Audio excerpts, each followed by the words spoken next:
What is going on, my friends? Welcome back to the channel. Today is the day that we have the Boston Apparel drop. So before we head to the shop, let me run through everything that is launching that's live right now. If you're watching this video, it's live. First link down in the description box below. First two shirts are the Fast Cars and Freedom shirt. So here is the front, very beautiful Boston logo, and here's the back. Fast Cars Freedom, Boston logo, American flag. These are definitely the highest in demand. I can already tell these are gonna sell out in like milliseconds. And we have it in black, and this is considered a warm gray. It's definitely a gray with like a tiny hint of army green. Very beautiful color. Next up are the Turbo Rose shirts in a nice blue, like indigo color and maroon. Here's the front, Boston logo. The back, more than a point A to point B. Turbo Rose, the Boston Apparel Live with Passion Fall 2021 collection. All of these shirts have a dope little Boston tag sewn on either the sleeve or, depending on the variant, sometimes the waist. Next two tees are the Live with Passion Miami tees in white and black. Here's the front, Boston Apparel, dope little text.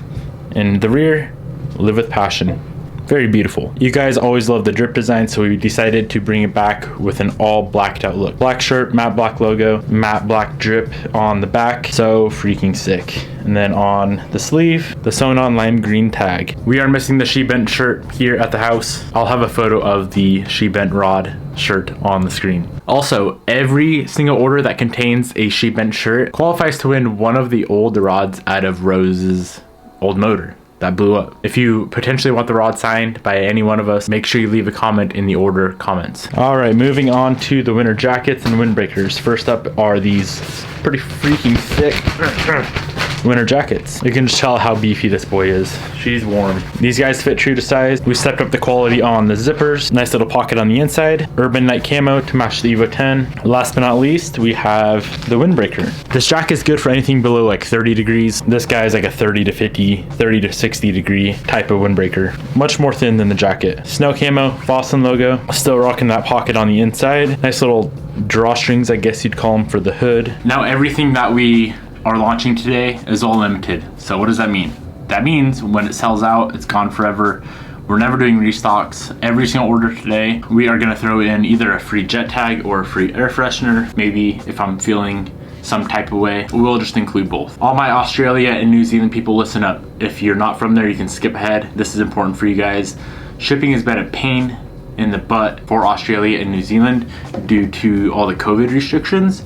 We have found ways around it. Unfortunately, it's quite a bit more expensive than it used to be, but it's the only way to get you guys your stuff. We are still taking a hit on the back end on shipping, but I didn't want to crank the prices so far up to where it's like absurd. It's still expensive, I know, but it's the only possibility as of right now to get you guys your stuff that you want. I'm not sure when the restrictions are going to be lifted to get back down to the cheaper shipping options that take longer. To all my United States fellow homies, you qualify for free shipping on any order over $100. We got you. Free shipping over $100. If there's anything you guys want signed, make sure you leave an order in the order comments. It's so much easier if you do it that way instead of emailing in. 90% of the time we miss the signature requests if you send in an email. So if you want your stuff signed, anything signed, leave a comment in the order comments. It makes life so much easier. Thank you. Launch is live right now. First link down in the description box below. As always, we appreciate your support. I wouldn't do what I do if it wasn't for you guys. Thank you. Okay, goodbye.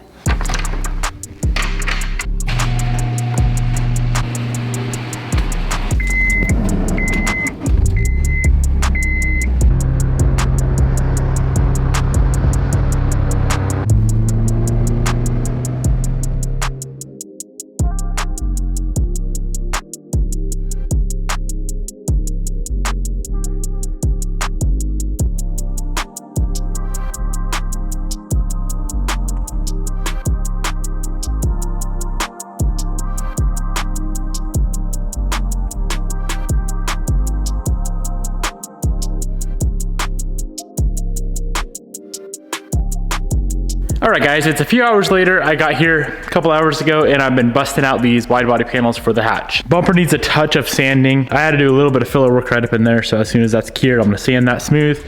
Bumper will be ready for some glaze and then filler primer. These two guys are ready to be glazed out. And then this piece over here, I had to do a light adjustment. This is the one we started making last night. Got it pretty much all finished up this morning. Waiting for that fiberglass to cure. That top tab was in a little bit of a weird spot, so I had to make some adjustments there. But this thing is pretty much ready for some glaze as well. I was frustrated last night, and I'm glad I just took a break because it's much more enjoyable when you can enjoy it, when you're not in a rush. I was trying to get everything painted yesterday, and if we get stuff painted today, that'd be cool, but if we don't, it is what it is. I'm gonna go ahead and get the rest of the fiberglass work done. I've showed it on the channel 1,000 times, so I'll catch up with you guys here in a minute when we are ready to move on to some filler primer.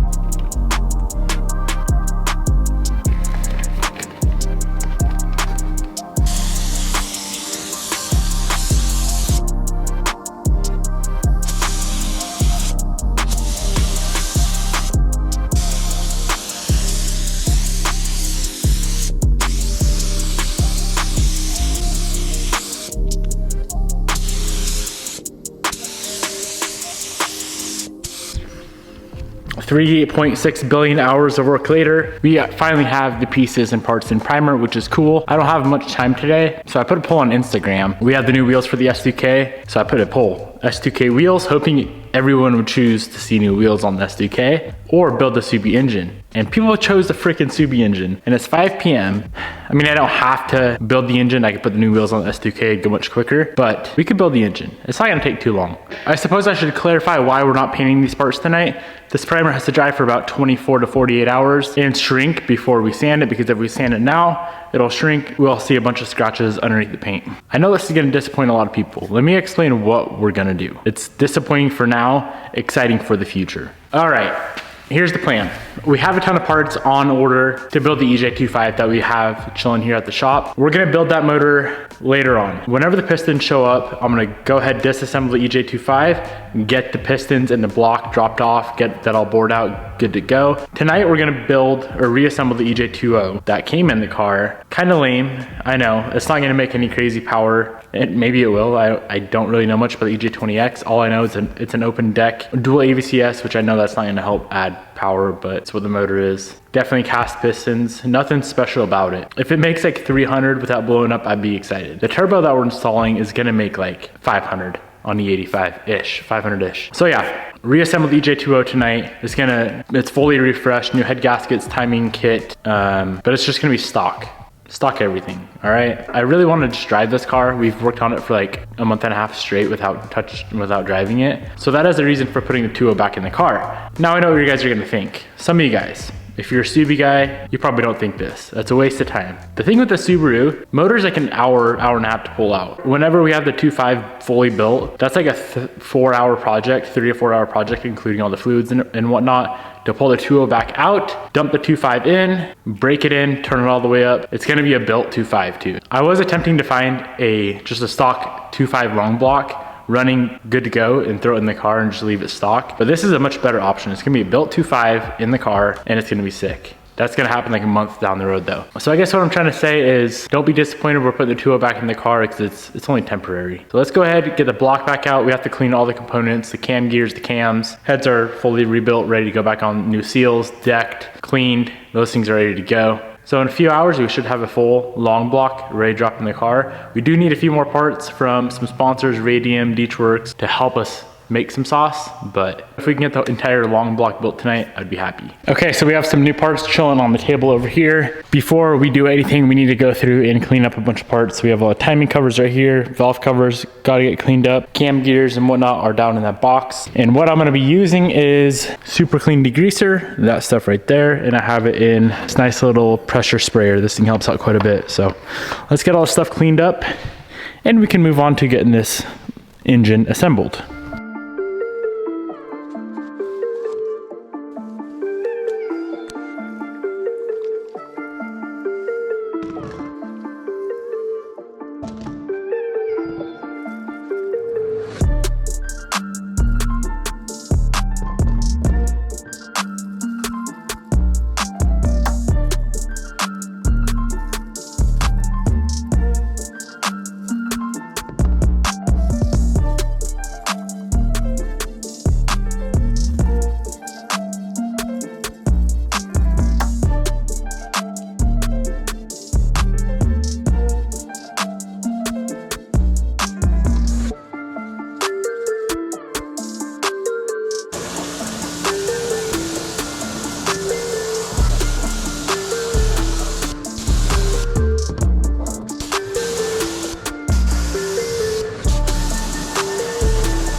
We got everything for this engine cleaned up. The block is cleaned up for the most part. I'm not gonna like pressure wash it while it's wide open.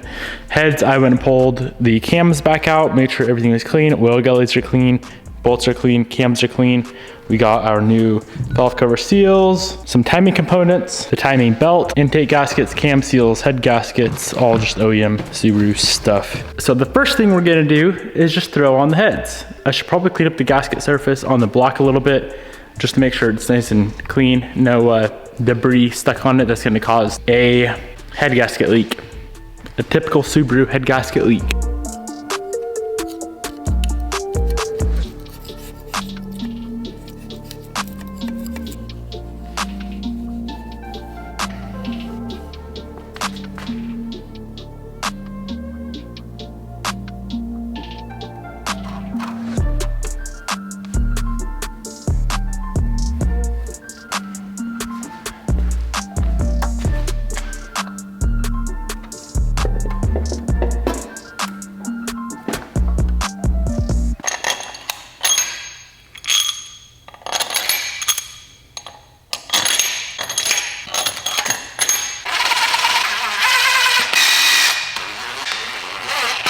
Passenger cylinder head is on, head bolts are in. We need to go ahead and torque them down. It's been a minute since I did a Sub build, so I gotta look up the torque spec on a factory head bolt.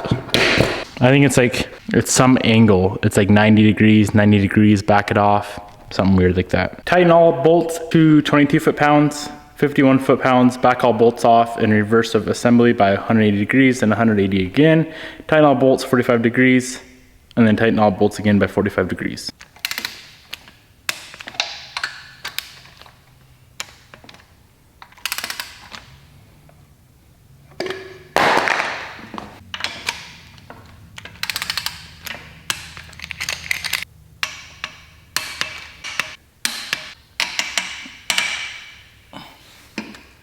After we back them all off by the 360 degrees, we will torque the outer 4 to 11 foot-pounds and the inner 2 to 25.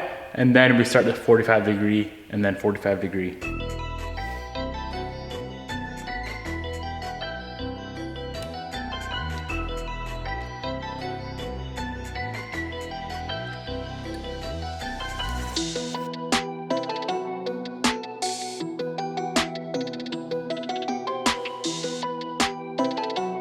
All right, my friends, cylinder head is torqued down.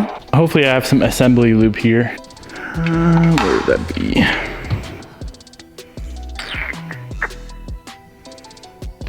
Do I really not have any? Some odd reason I don't have assembly lube here. I would highly recommend using assembly lube in this situation, but I don't have any. And the stores are closed. So I'm gonna grab some engine oil and I'm gonna use that on the cams. It'll be fine. If it was a severely expensive built motor, I would never. Just putting that out there. Gonna douse the cam journals with oil and the valve buckets as well.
Cams are in, cam cap torque specs are as follows. These 4 toward the rear of the engine go to 14.5 foot-pounds. I should say 8, and then the 4 front go to 7 foot-pounds.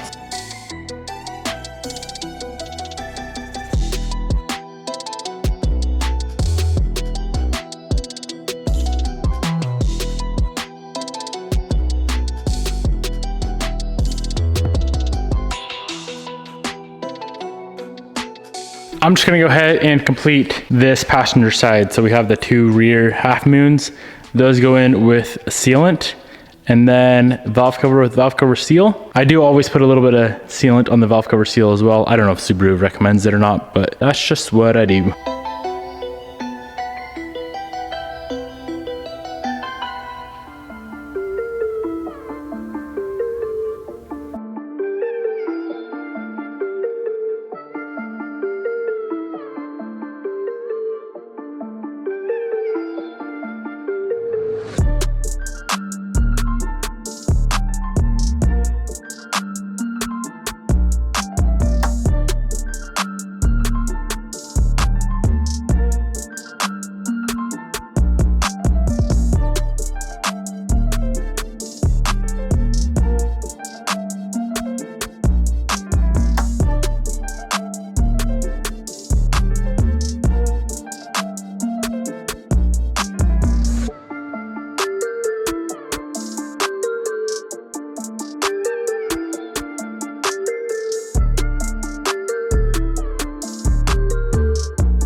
Just like that, right hand side head is complete, minus cam gears, which we'll do when we're doing timing components. Fun.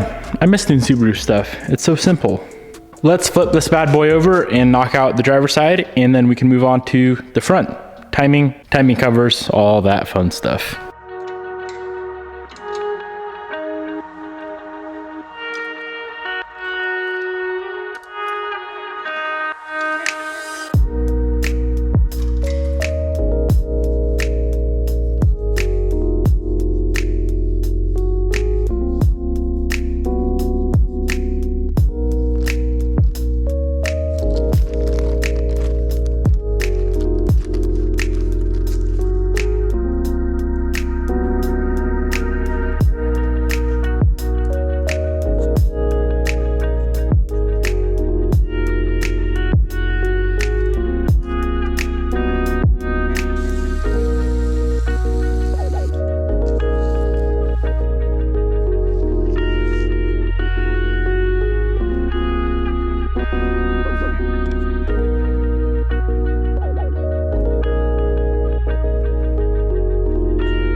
Couple minutes later, long block is complete. I totally spaced picking up a new water pump for this thing, but it is what it is. I'm not gonna wait around for one.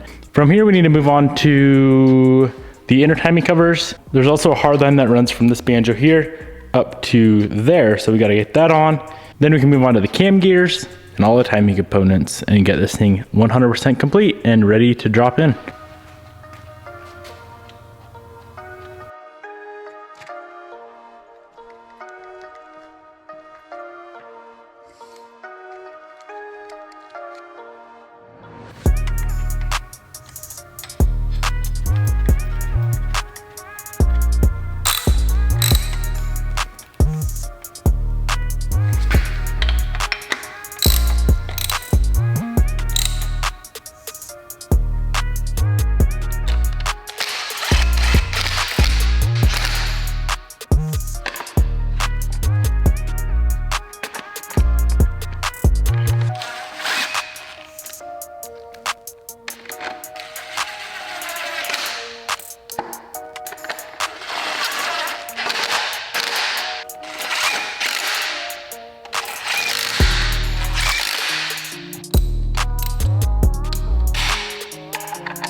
Cam gears are on. We will torque them down after we get the belt on, and the belt should be enough to hopefully hold the cam gears from spinning as we torque them.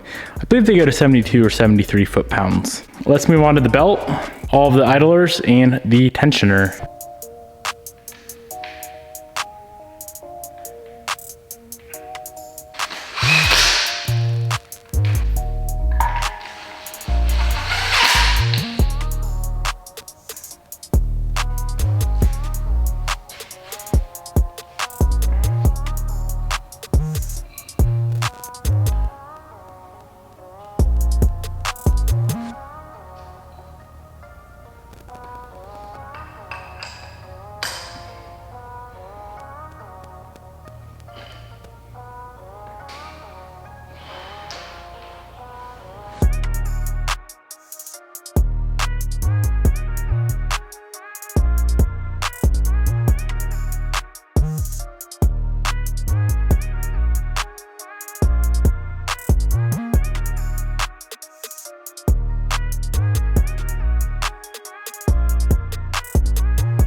She's fully timed. We need to run through, torque the cam gear bolts to 72 foot-pounds. All the pulleys go to 28 foot-pounds. And then we can go ahead and get the timing covers on, and we'll be done.